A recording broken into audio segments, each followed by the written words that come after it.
The iron rivet is no larger than a finger.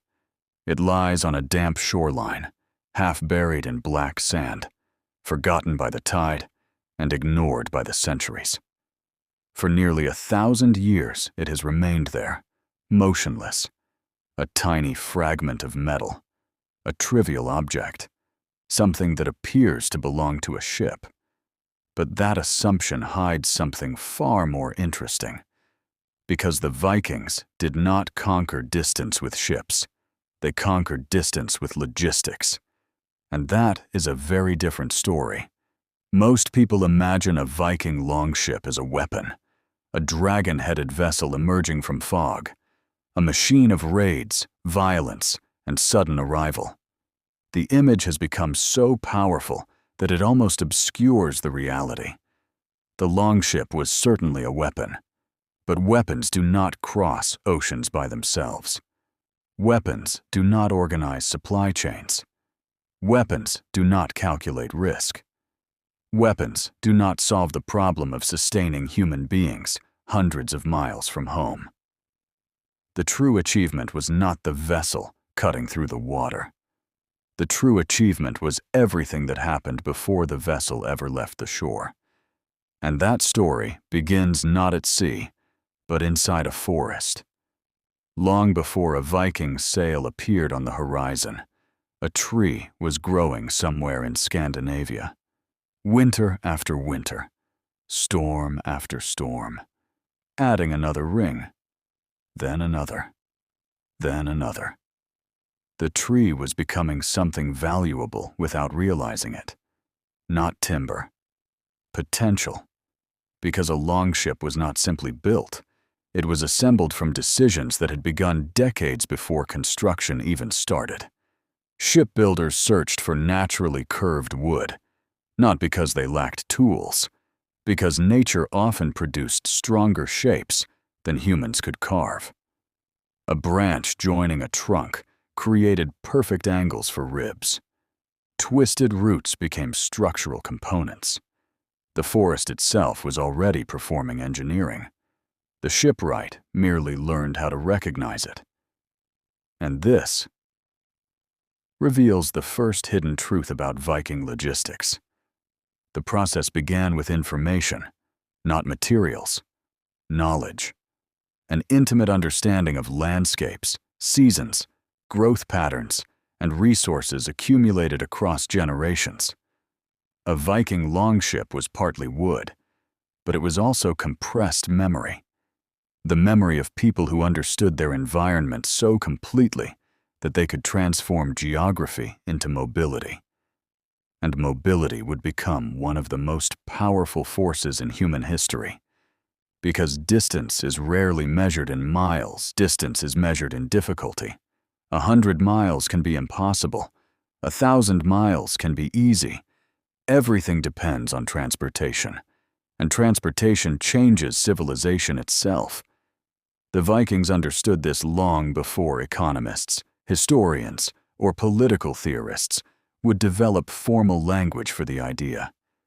They lived inside a world fragmented by forests, mountains, islands, rivers, and dangerous seas. To most people, these barriers divided communities. To the Vikings, they represented pathways waiting to be connected. The longship was not merely crossing geography. It was redesigning geography. Suddenly, locations that appeared isolated became linked. Resources moved. People moved. Ideas moved. Power moved. And once movement accelerates, history begins to move with it. But movement creates another problem. A ship that travels farther must carry more. Food, water, tools, trade goods, weapons, repair materials, human bodies, human expectations, human fears. Every additional mile introduced new calculations. Every voyage became an exercise in uncertainty.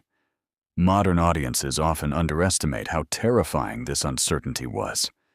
Today, satellites track storms forming thousands of miles away, Cargo ships communicate constantly. Maps exist in astonishing detail. A person can cross oceans while remaining connected to millions of others. A Viking sailor possessed none of these advantages. When a longship disappeared beyond the horizon, it entered a world dominated by incomplete information. And incomplete information has always been one of humanity's greatest enemies. The sea is not dangerous because it is violent. The sea is dangerous because it is unknowable. A storm does not need to exist. The possibility of a storm is enough. A hidden reef does not need to strike a ship. The possibility of a hidden reef changes every decision. Researchers studying historical navigation have noticed something fascinating. The challenge was never simply movement.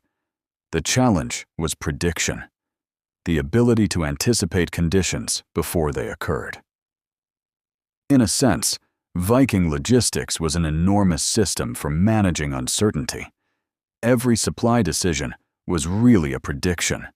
Every route was really a gamble. Every departure date was really a hypothesis about the future. And the future rarely cooperates. Yet somehow, these ships began appearing everywhere. Across the North Sea, across the Baltic, across rivers deep inside Eastern Europe, across the North Atlantic, eventually reaching places that many contemporaries considered unimaginably distant. This expansion appears almost miraculous. It wasn't. It was logistical. Consider Iceland. Most people see Iceland as a destination, a point on a map. But for a Viking navigator, Iceland represented something else entirely. A problem. A ship crossing open ocean could not rely upon landmarks. The coastline vanished. The horizon became an endless circle. For days, sometimes weeks, there was nothing. Nothing but wind. Nothing but waves. Nothing but uncertainty. Psychologically, this environment is extraordinary. Humans evolved surrounded by reference points. Trees, mountains, animals, other people. The open ocean removes nearly all of them. The mind begins searching desperately for certainty, and often finds none. The voyage becomes not only a physical challenge, but a cognitive one. A confrontation with ambiguity itself. Yet Viking sailors repeatedly entered this uncertainty.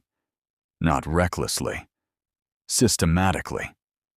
Evidence suggests they built networks of knowledge extending across generations. Stories became navigational tools. Landmarks became oral maps. Experience became infrastructure. A modern shipping company stores information in databases. The Vikings stored information in human memory. Different technology, same objective.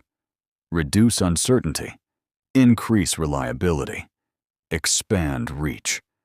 And this is where the longship begins to reveal its true identity.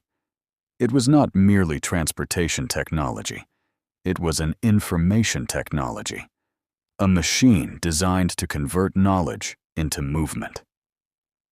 Once viewed this way, the Viking world begins to look surprisingly modern, because every global economy depends upon the same principle.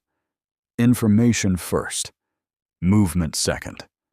Without information, logistics collapses.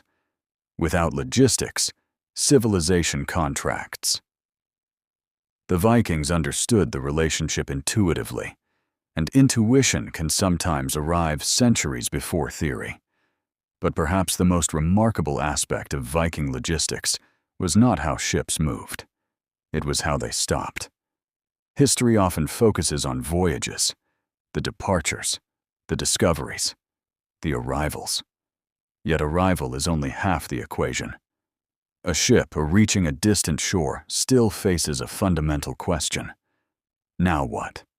Food must be replenished. Repairs must be completed. Crews must rest. Trade must occur. Relationships must be established. The voyage survives only if support systems exist beyond the voyage itself. Researchers examining Viking expansion repeatedly encounter evidence of something larger than isolated journeys. Networks, not individual expeditions, connected systems, harbors, trading settlements, seasonal routes, communities capable of supporting movement across enormous distances. The longship was visible. The network was not. And invisible systems are often the most important systems of all. Modern society provides a useful comparison. Most people think the internet lives inside screens. It doesn't. The internet exists because of hidden cables, servers, power stations, maintenance crews, and physical infrastructure stretching across continents. The visible layer depends entirely upon the invisible one. The Viking world functioned similarly. The ship attracted attention.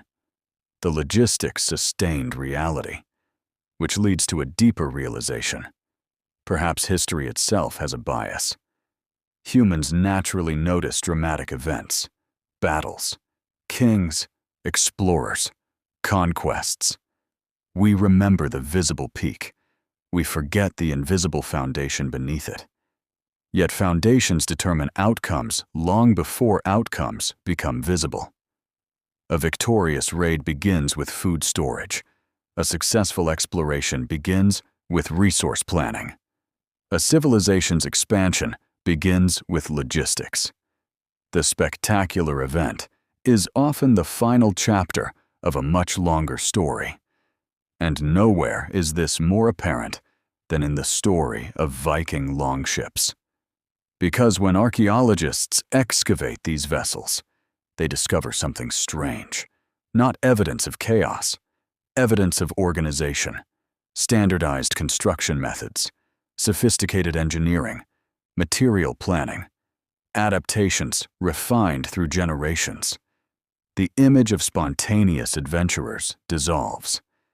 In its place emerges something more complex, a society deeply invested in solving practical problems, a culture capable of transforming uncertainty into opportunity, a civilization that understood a fundamental truth about reality. Movement creates power, not military power alone. Economic power, cultural power, psychological power, the power to reshape possibilities. And this principle extends far beyond the Viking Age. The Roman roads, the Silk Road, the railways, container shipping, fiber optic cables, spacecraft. Each appears different. Each belongs to the same story. The story of reducing friction between places. The story of making distance matter less. The story of expanding the boundaries of what humans can reach. And perhaps that is why the forgotten iron rivet matters. Not because it belonged to a famous ship, not because it witnessed a legendary voyage, but because it represents something larger, a small piece of a system designed to challenge one of the oldest constraints in existence: separation. For most of human history, distance was destiny. Mountains divided people, oceans isolated them, forests trapped them, entire worlds existed beyond reach. Then, gradually, humans began building mechanisms that weakened distance's grip.